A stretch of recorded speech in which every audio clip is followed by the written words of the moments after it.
নারী টোটালি আলাদা। সে যখন একটা নারীকে পাশে রেখে কথা বলছিল তখন সে বলছিল আমি লায়লার সাথে আমার কোনো সম্পর্কই নাই, লায়লার সাথে আমার কোনো রিলেশনই নাই, লায়লাকে আমি ভালোবাসিই না, শুধুমাত্র অভিনয় করে গেছে। এবং মানে ও প্রচন্ড মিথ্যাবাদী, ও চোখের পলকে পলকে মিথ্যা কথা বলে, চোখের পলকে পলকে সে পোল্ট্রি মানে চোখের পলকে পলকে তার স্টেটমেন্ট বলতে চায়। সে যখন আমার সাথে ছিল তখন সে বলেছে সে আমার কারণে মাদক গ্রহণ করে। সে যখন গতকালকে সেই নারীর সাথে ছিল তখন সে বলেছে এই নারীর কারণে সে মাদক গ্রহণ করে। তার প্রতিটা কথা বানানো, তার প্রতিটা কথা মিথ্যা, তার প্রতিটা স্টেটমেন্ট বানানো, এবং সে তার মন গড়া কথা বলে যাচ্ছে এবং সবার ক্ষেত্রে একই প্রসিডিউর। আমার এখানে থাকার অবস্থায় সে লাইভ করে বলেছিল আমি তাকে মারতাম নাকি, আমি তাকে নাকি বন্দি করে রাখতাম, অথচ সে গতকালকে বলেছে যে তাকে নাকি ওই নারী মারত। আমার সাথে থাকা অবস্থায় এখানে আপনারা যখন আমাকে সে মারপিট করে রাস্তার মধ্যে ফেলে ওরকম রেখেছিল, আমি যখন মামলা করলাম তখন সে সাথে সাথে আমার বাসায় কিন্তু চলে এসেছিল। তখন কিন্তু অনেক নিউজ চ্যানেলরা ছিলেন, আপনারা ফুল দিয়ে বলেছিলেন যে লায়লার কাছে সরি বলো, তখন সে ফুল দিয়ে সরি বলেছে এবং বলেছে এরকম আর কখনো হবে না, তোমাকে ছেড়ে আমি জীবনে যাবো। ইভেন আমি আজকে একটা ভিডিও আমার চোখের সামনে আসলো, সেটা হচ্ছে সৈকত নাসিরের একটা সিনেমা রিলিজ হয়েছিল। সেই সিনেমার প্রিমিয়ারে আপনাদের সামনে সে বলেছিল লায়লা তোমাকে অনেক ধন্যবাদ আমার জীবনে ইম্পর্টেন্ট সঙ্গী হিসেবে থাকার জন্য, আমি তোমাদের আর কখনো ছেড়ে যাবো না, এই ধরনের একটা বক্তব্য দিয়েছে। ওর বক্তব্য এবং ওর চাল চলন ওর সবকিছু একই থাকে, খালি মানুষটা পাল্টে যায়, মানুষটার জায়গায় পাল্টে যায়। আপু যেহেতু আপনি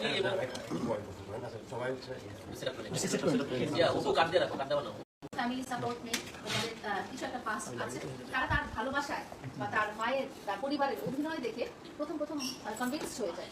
আমিও সেরকম একটা প্রতারণার ফাঁদে পড়েছিলাম। তারপরে আউট অফ দিস বক্স আমি বলতে চাই যে আছে না যে কিছু অলৌকিক ব্যাপার মানুষ যে তাবিজ করে, কালো জাদু করে, আমার ওটাও আমি ধারণা পেয়েছি যে তারা এটাও করে। কারণ প্রিন্স মামুনের সাথে আমার সম্পর্ক একদিনে হয়নি, পাক্কা 2 বছর সে এবং তার মা আমার সাথে রিলেশন করার জন্য, আমার সাথে দেখা করার জন্য, আমার সাথে ক্লোজ হওয়ার জন্য, আমার বাসায় চলে আসার জন্য 2টা বছর তারা আমার কাছে রয়েছে এবং এমন সব অ্যাক্টিভিটিস করেছিল যার জন্য আসলে একটা নারী কি থাকে ভালোবাসার কাঙ্গাল থাকে।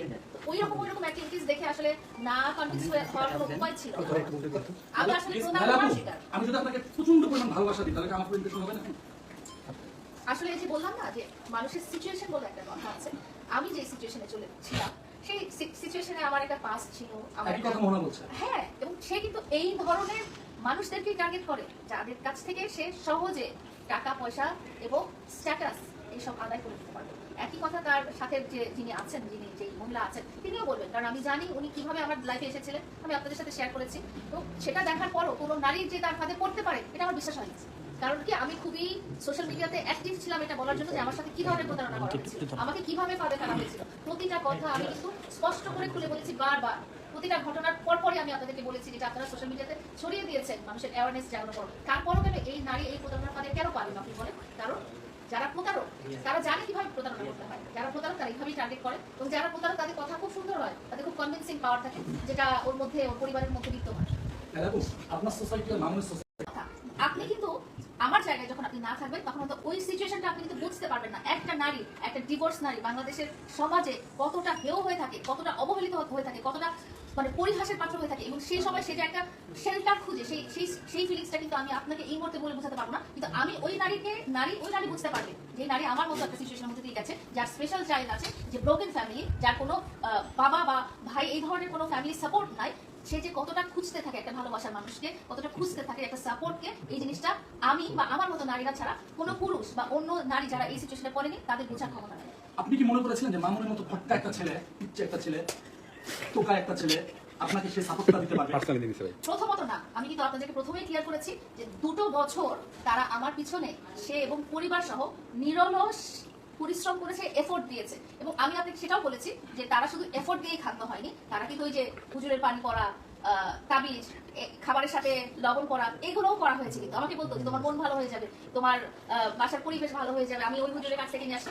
তখন একটা মানুষ যখন খুব ব্রোকেন সিচুয়েশনে থাকে, মানুষ যখন সমুদ্রের মধ্যে পড়ে যায়, তখন কিন্তু বাঁচার জন্য খড়কুটোও ধরে। সেখানে আমি যখন দেখেছি একটা পুরুষ, আমার কাছে সে পুরুষই, একটা পুরুষ যখন তার সর্বস্ব দিয়ে দেখা যে সে আমার জন্য কতটা পাগল, এবং তার মা এবং তার ফ্যামিলি সমস্ত, শুধু মা বাবা ভাই বোন না, তার সাথে যারা কাজ করতো, তার বন্ধু বান্ধব, তার নানা বাড়ি, তার দাদা বাড়ি, সবাই মিলে দেখাচ্ছে যে প্রিন্স মামুন লায়লাকে অসম্ভব